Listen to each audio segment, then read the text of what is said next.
La Cour pénale internationale, la CPI, a émis un mandat d'arrêt contre le président russe Vladimir Poutine. Vous avez vu cette information passer, d'ailleurs, elle fait l'actualité. Il faut dire que c'est un fait quand même inédit. Les accusations sont crimes de guerre, de déportation illégale d'enfants ukrainiens lors de l'opération spéciale russe en Ukraine. Il faut rappeler que nous, on a décidé de parler d'opération spéciale russe. Là-bas, on parle d'invasion russe. Donc, de manière théorique, le président russe peut être arrêté s'il se rend dans l'un des 123 pays qui font partie du statut de Rome, et qui est bien sûr le texte fondateur de la Cour pénale internationale. Alors que la Russie, c'est aussi important de le souligner, elle-même n'a pas ratifié ce statut. D'ailleurs, elle a retiré aussi sa signature. Donc, en quelque sorte, comme vous pouvez le voir sur cette carte qui s'affiche empruntée au site Sputnik, et bien sur le plan théorique, le président russe est interdit d'accès sur ces territoires que vous voyez là, qui apparaissent en gris. On voit donc qu'il y a quelques pays africains. Vous pouvez prendre votre carte et vous allez identifier ces différents pays. Il y a presque carrément toute l'Europe. Il y a aussi l'Amérique du Sud. Donc, voilà les pays dans lesquels le président russe, normalement, de manière théorique, ne peut pas se rendre.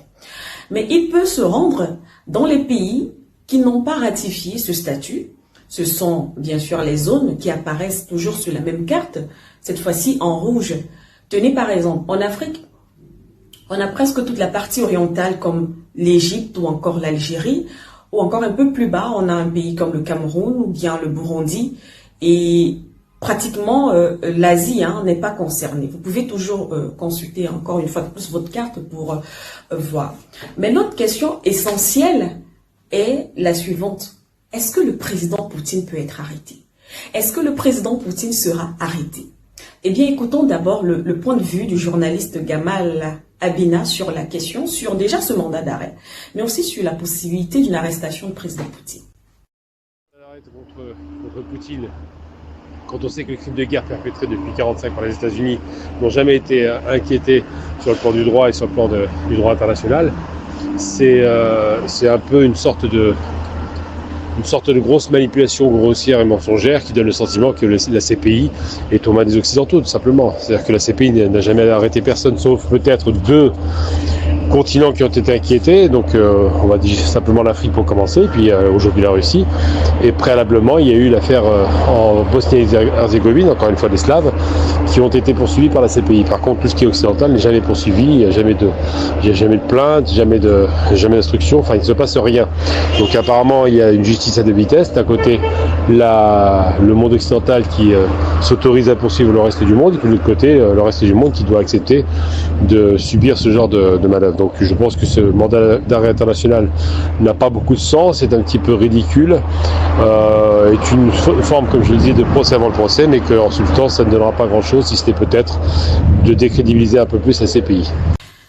En effet, dans la pratique, cela ne semble pas aussi évident que ça, parce que la Cour n'a pas déjà, il faut le noter, sa propre police. Donc, ce sont les États, si vous voulez, signataires, qui doivent décider de l'arrestation du président Poutine s'il décidait, voilà, de se rendre dans l'un de ces pays. Donc, s'il décide de se rendre dans l'un de ces pays, ce sont ces gouvernements qui peuvent envoyer leurs forces de l'ordre et procéder à l'arrestation du président Poutine. Et même s'il s'y rendait, rien ne garantit son arrestation. On prend le cas de l'ancien président soudanais Omar el-Béchir, vous vous souvenez, qui lui est visé depuis 2010 par un mandat d'arrêt international de la Cour.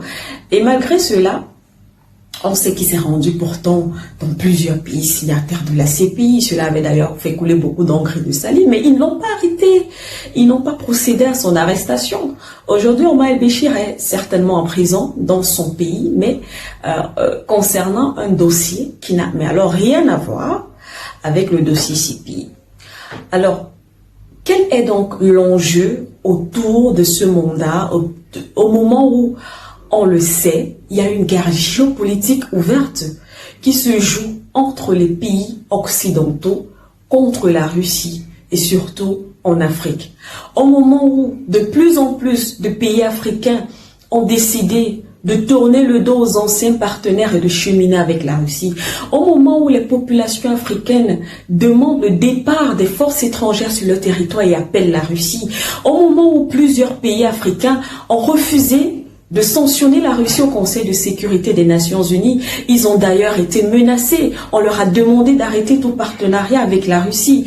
Et encore au moment où, attention, il y a un sommet Russie-Afrique qui doit se tenir dans quelques mois. Un sommet qui pourrait changer le cours des relations entre l'Afrique et l'Occident. C'est d'ailleurs une hypothèse qu'émet cette fois-ci Michael Garmendy-Eggerhoff. On va l'écouter. Il y a de quoi matière à penser, surtout au vu du timing à l'approche bientôt du deuxième sommet Afrique-Russie qui aura lieu en été prochain, cet été, d'ici peu. Je pense que c'est une manière de mettre la pression sur les pays africains en essayant justement de les convaincre à ne pas participer au sommet, à ne pas y envoyer des délégations importantes avec des chefs d'État africains, parce que pour justement leur mettre la pression et leur faire comprendre que voilà, si vous allez en Russie, si vous allez assister au sommet Afrique-Russie, si vous allez rencontrer Poutine, eh bien il y aura des conséquences. C'est de cela qu'il s'agit.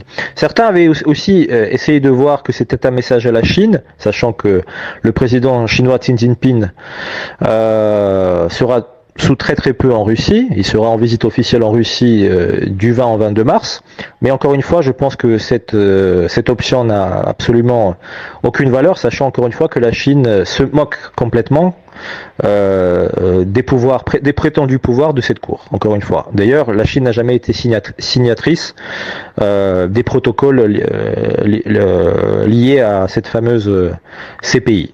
Donc le message pour moi est orienté vers l'Afrique. C'est un message clair aux dirigeants africains, surtout à l'heure où de nombreux pays africains soit soutiennent la Russie de manière ouverte et assumée, soit adoptent une position neutre qui met en colère également l'establishment occidental, qui aujourd'hui affirme ouvertement que tous les pays qui ne se sont pas joints à leur vision des choses, notamment dans...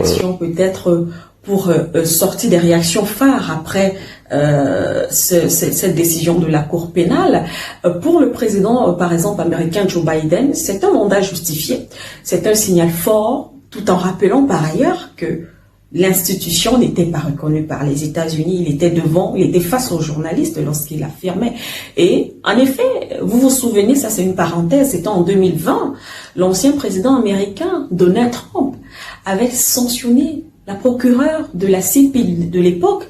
Il s'agissait bien sûr de Madame Fatou Bensouda et certains de ses collaborateurs.